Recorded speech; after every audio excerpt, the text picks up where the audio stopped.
Hello, everybody, and welcome back to another episode of Life After Kids with Doctors Brooke and Lynn. I am Dr. Brooke. And I'm Dr. Lynn. And hi.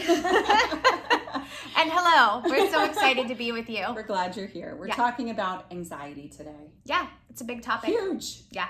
And I know you have, you've told me you have a great story about this that you were discussing with your son, who's just the cutest kid ever.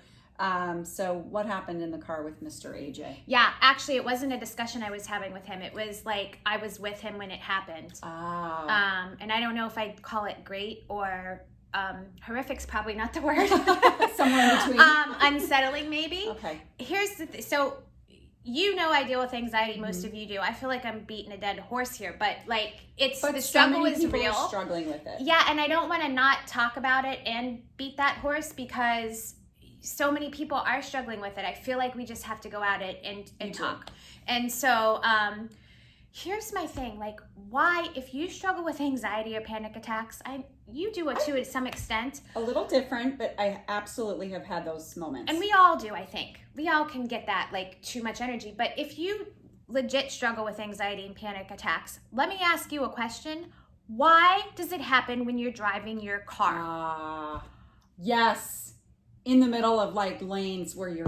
I mean, and the thing is, it's happened to me before. Mm-hmm.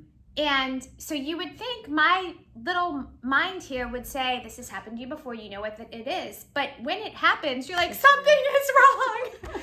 So my story about AJ is, I mean, and this just happened, like, guys, I do a lot of things to keep myself healthy, but things can pop up. Mm-hmm. So this happened to me a couple of months ago. We were driving back from Winnipesaukee, just AJ and I. I had a long day of work.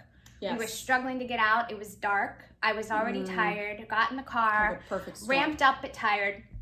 Perfect storm. Was like just the whole way home, thinking through some work stuff, listening to like probably an Audible book, whatever.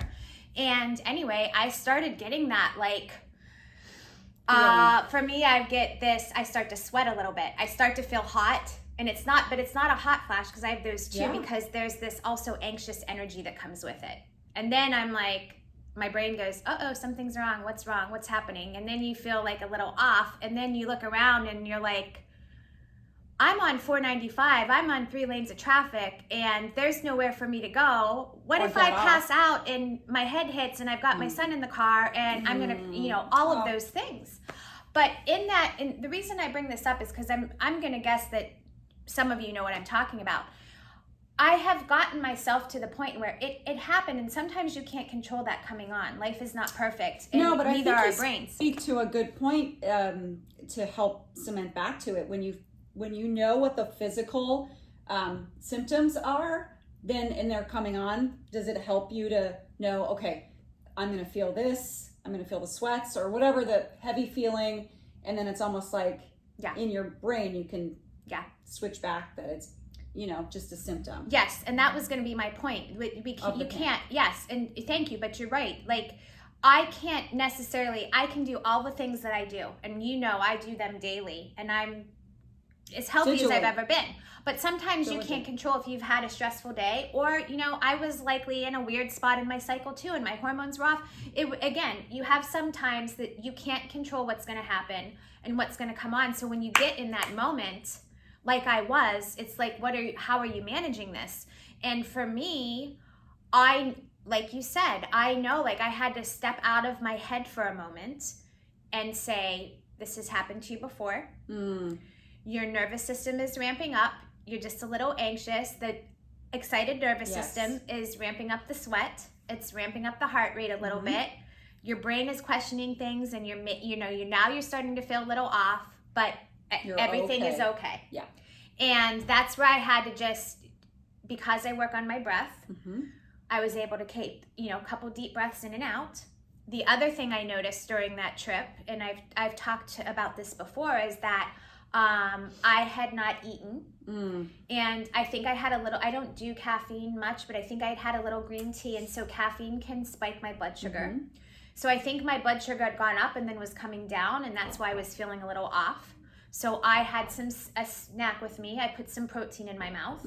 And then secondarily, I can feel dehydration can bring that on for me too. So something's going on in your nervous system, but there's other pieces in place. And if I can get at those other components, great. Does that make sense? Yeah, and I do like the point that, because I do know how hard you work on your routine and all of the things that you do on a daily basis. Yep. But at the end of the day, things happen. Yes. So what I heard in there is that almost you dress rehearse or you role play for the response that you'll have. Yeah. You prepare that response. Yeah. And that helps you to be reactive in the moment. Yes. That is so smart. Yeah, I need to. And I have to constantly, there's that constant reminder of this, what this is. Your nervous system is excited and likely a little on fire right now, and it's ramping all of those things up, because it's true, when your nervous system gets ramped up, you can sweat, your heart rate can go up, you can feel a little off or a little dizzy, all of those things. But also do the practical things of grab a piece of protein, drink for me, sometimes if I just down a glass of water, it calms things down. I've even just grabbing a piece of gum. This is a simple thing, but my mom told me this once. But she was like, I don't know why for me, but when I was going through anxiety issues with my hormones, grabbing a piece of gum when I was in the car would always reset me. Almost like it engages a different piece of your body so that it resets your nervous system. Well, it's two things. You're engaging your taste nerve, which affects your cranial nerve and vagus. You're breaking your pattern, but chewing stimulates the vagus nerve. Your vagus nerves will calm your nervous system down and take you out of that fight or flight. So there's the two pieces, the mind, and then also a practical thing. And I think there's a really important piece in here, because as I have shared, I have had these moments as well. And as I reflect, they're almost always around caffeine. I don't tolerate caffeine very well either. Tiredness. Yeah. And I would say blood sugar. Yeah. And so for me, it's not an issue that had happened often. Yep. But if it's a case where we've been out to dinner, we've had, a couple of glasses of wine, the next day, it's the dehydration, it's the blood sugar that spikes that come after consuming alcohol. So if you are somebody who is struggling with, anxiety or panic attacks, you really can't ignore those pieces, those physical pieces. Yes. It might be something where you have to switch to decaffeinated. Yeah. I know for me, if I have caffeine, I can surely count on some sort of like roller coaster spike that I'm not welcoming. And by the way, to that point, like there are going to be, you might need to shy away from that, but there are going to be times where, you're gone for the weekend or you're out with friends and you want to have a couple drinks. Or for me, like that day, I had to drive home. Right. I had all that work I had to do.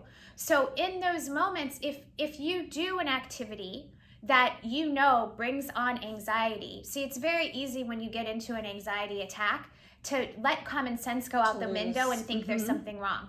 But if you can come back in that moment when it first starts to happen and remind yourself, I had a couple drinks last night. I didn't eat well this morning and now my blood sugar is dropping. I had a cup of coffee an hour or two ago and this is the result. If you remind yourself, for me it was, I rushed out, I haven't eaten, I was stressed all day, I'm tired. Like, do you see what I'm saying? Like I think it's just getting yourself out of your head to stand and almost observe what's happening instead of being like inside of it in a whirlwind. Yeah. Those have been huge things. Yeah. That's great. I mean, there's so many practical things there. That gum trick, that's genius. Yeah. Simple. And what's so funny about that is, because once again, my mom shared that, and she was like, how many times have you heard your mom say, or even your grandma, like, chew this piece of gum, or a little tip, it just works, and you're like, that's really interesting. And then inevitably there's always a scientific reason for it. Like when you chew gum, you're stimulating the vagus nerve. You're like all of these things. Remember growing up and you were sick, you had the chicken soup. Yes. Nobody, it's good for you. Well, the bone broth, the good minerals, all of these things, the collagen, the immune support. So it's like, yeah. Sometimes now, my grandmother used to tell me to eat the crust off my bread because it would make my hair nice and curly. That one. Or put hair on your chest. We'll question that. And by the way, if it puts hair on your chest, I don't want it. Anyway, this has been a good conversation. That was a good one. I enjoyed that and learning from you on that. So awesome. Thanks for watching, everyone. If you haven't already, make sure that you're engaging with us on social media, Instagram, Facebook. Sign up for our newsletter so that comes in. You'll get these videos in your weekly mailbox if you haven't already done that. Yep. And share it with your friends. Yes. We all know people who are struggling with these issues, and giving that information to them can be life-saving in some cases. Absolutely. Yeah. And we're building a community here, so that's why we want you to share with your friends, but we also want to hear from you because we want to talk about the things that are absolutely important to you and tailor that conversation. Yeah, so good. All right. All right, friends, have a good one. Bye.